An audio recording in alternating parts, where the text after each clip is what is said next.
Saudara, kami berikan pertanyaan kepada Anda melalui Kompas TV interaktif mengenai betulkah ada upaya mendelegitimasi, susah nyebutnya nih, delegitimasi KPU sebagai penyelenggara pemilu. Ada beberapa yang masuk dan kami pilih 3, kita lihat yang pertama adalah Sony Panjaitan. Menurutnya kinerja KPA saat ini sudah bagus dengan terobosan-terobosan yang progresif dalam menjalani sistem pemilu yang benar-benar kompleks dan baru. Karena betul ya, pemilu serentak pertama ya di Indonesia, kita laksanakan Pilpres dan Pileg bersamaan. Tidak elok jika kita membandingkan kinerja KPU yang sekarang dengan yang sebelumnya karena sistemnya berbeda. Kemudian ada Jufri Has, kinerja KPU sampai saat ini masih on the track tapi kelihatan tidak tegas. KPU seolah-olah hanya fasilitator kubu 1 dan 2, bukan sebagai lembaga penyelenggara pemilu yang berwenang atas dasar undang-undang pemilu. Kemudian Muhammad Dhani Andrean, KPU itu adalah sebuah lembaga independen yang bekerja secara profesional, sudah tidak diragukan lagi mengenai netralitas dan kredibilitas KPU. Saya rasa publik sudah sangat cerdas menilai kinerja KPU. Menurut BPN selama ini KPU objektif ke kedua kubu? Ya, secara umum kami melihat bahwa KPU bekerja secara profesional, akomodatif. Ini konsekuensi kita di negara demokrasi ya. KPU selalu membuka ruang diskusi baik dengan partai politik, kemudian kedua belah pasang calon ketika memang ada kritik, ada masukan dan sebagainya. Dan kemudian ada di masyarakat yang melontarkan kritik, kemudian ada yang menggunakan kesempatan untuk melakukan hoax. Saya kira itu bagian dari racun, tadi sebutnya racun demokrasi ya.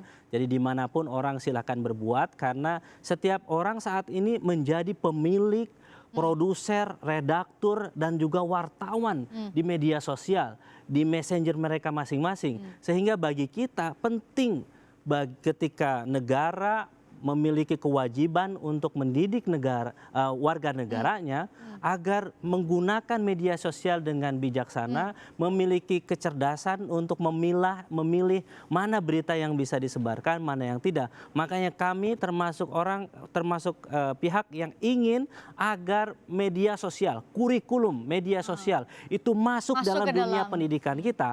Karena supaya apa? Supaya persoalan yang kita hadapi saat ini tidak terulang ke depan. Karena orang akan cerdas bahwa demokrasi tidak boleh dimanfaatkan atau digunakan untuk kemudian menghancurkan, untuk membelah persatuan dan kesatuan bangsa kita. Jadi poinnya adalah bagi kami, terima kasih KPU, kami apresiasi dan kemudian kami berharap bahwa semua pihak tidak gampang menuduh. Ini karena si A, si B dan sebagainya. Sehingga apa? Sehingga ada di mana pihak menyudutkan pihak yang lain, padahal sebetulnya bisa jadi itu pihaknya atau pihak ketiga yang ingin membuat demokrasi ini. Dan terakhir, ini terkait dengan delegitimasi. Awal katanya dari legitimasi.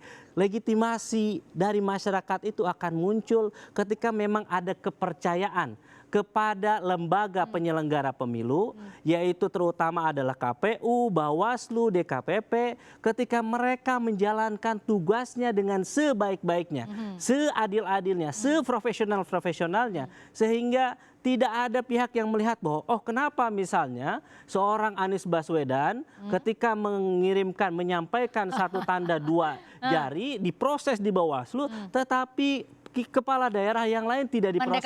Saya kira penting bagi kita, bagi penyelenggara negara menggunakan rasa, menggunakan tidak hanya aturan, tetapi ketika memanggil pihak tertentu. Prosesnya harus juga berimbang. Harus berimbang. Pihak lain yang juga menunjukkan simbol, misalnya satu jari, jempol dan sebagainya, itu juga diproses. Hal yang seperti inilah kalau tidak diproses, maka yang akan terjadi adalah delegitimasi.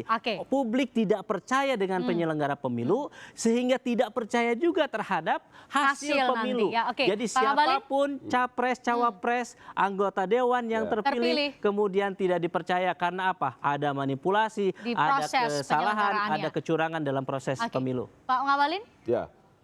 Semua pilihan kata, semua narasi, semua diksi yang dipakai dalam mengarahkan, memberikan satu trust building kepada masyarakat Indonesia untuk tidak percaya kepada KPU harus dikuburkan sedalam-dalamnya.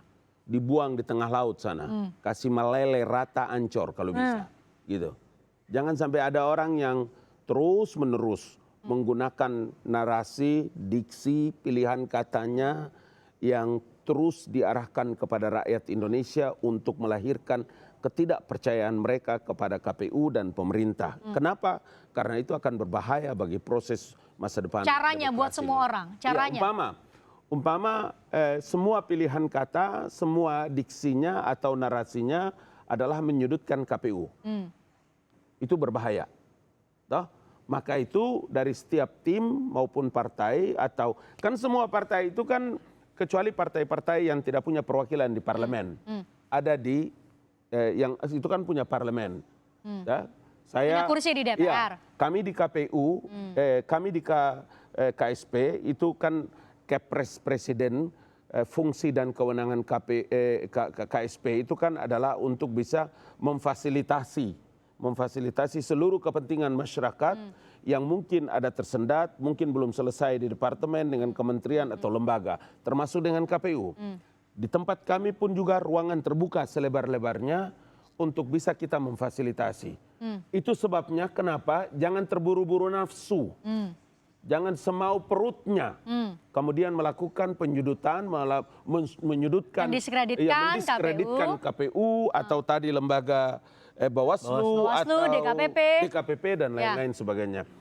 Saya berkali-kali tadi juga di Jogja saya bilang bahwa polisi Republik Indonesia hari ini sangat profesional, very profesional dalam meningkatkan keamanan dan keadilan penegakan hukum di tanah air. Karena itu jangan segan-segan. Kalau Anda tidak bisa datang ke kantor polisi, kau datang ke KSP. Saya orang yang nanti bawa Anda untuk datang ke kantor polisi, kemudian apa yang kau mau bicara. Dalam Anda apa? siap memfasilitasi ada yang soal tidak jujur, ada yang tidak adil. Please you datang ke KSP.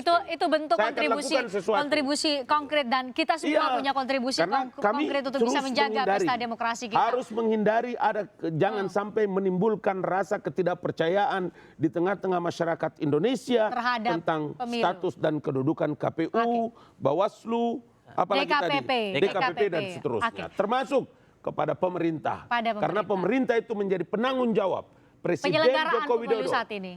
Penanggung jawab utama dalam selesainya pelaksanaan election dan suksesnya pelaksanaan pemilu 2019. Oke, Pak Ngabalin terima kasih, Pak Bung. Mantap Nona Manis. Bung Pipin, terima kasih sudah hadir di Sapa Indonesia malam gitu dong. Narasinya positif sekali, semoga bisa menginspirasi kita semua untuk tadi minimal kita hati-hati menggunakan media sosial untuk tidak ikut-ikutan menyebarkan berita bohong. Terima kasih sudah menyaksikan kami. Saya Christian Grich. Sampai jumpa.